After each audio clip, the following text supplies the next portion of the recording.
Now, Caleb Bradham was a pharmacist, an inventor, and a teacher. And he did attend North Carolina University.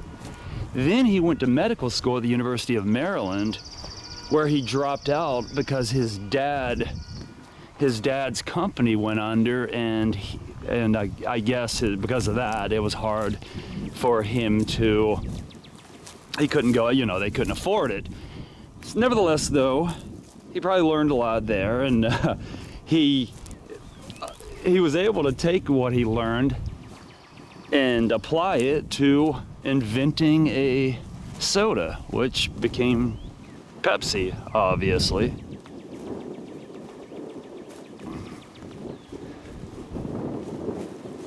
And in the late 1800s, he gave birth to Pepsi-cola. And I hope I can eventually find his grave, but if not, I'll still take you to where his business once was, here in downtown New Bern. Now here's the grave of the Pepsi-cola inventor, Caleb Bradham, and he's here with his family. Now, back in 1893, Bradham invented the recipe, which was a blend of cola nut extract and vanilla and some other oils that he used.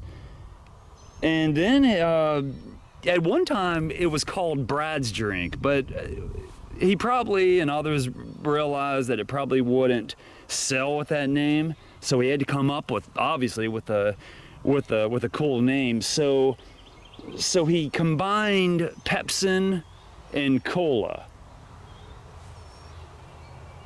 And of course, Pepsin is, I guess, what is it? From what I understand, an enzyme that breaks down proteins into into peptides. Or I'm not a scientist. I'm not into. I'm not a chemist or a pharmacist. So and here's his son, Caleb Bradham Jr.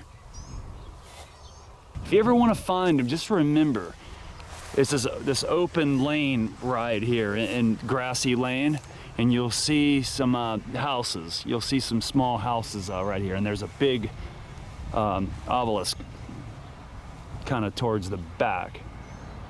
And there's a kind of an apartment-looking building on the other side. Yeah, now Caleb, Pepsi, he did well. He invented Pepsi, and I'll talk more about it when we find his actual pharmacy, his old business. But later on, towards World War I, sugar spiked, and he made the mistake of paying. He spent the money and on the sugar, and then it went back down, and it sort of cost him his business. Up until then, it was kind of thriving, especially on the eastern North Carolina, or North Carolina, even for a while it did well. It did very well. As you can see, this placard has his name on it. He was born in 1867 and he passed away in 1934. Brad's drink ended up and he created in pharmacy here, was marketed as Pepsi-cola after 1898. And the early 1900s is when it sort of took off.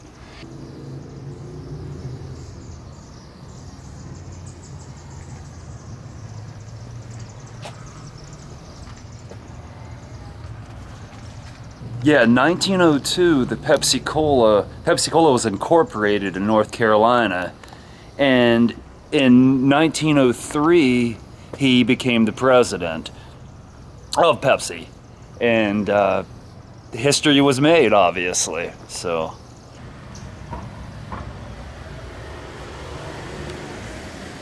I appreciate you guys joining me and I will see you later.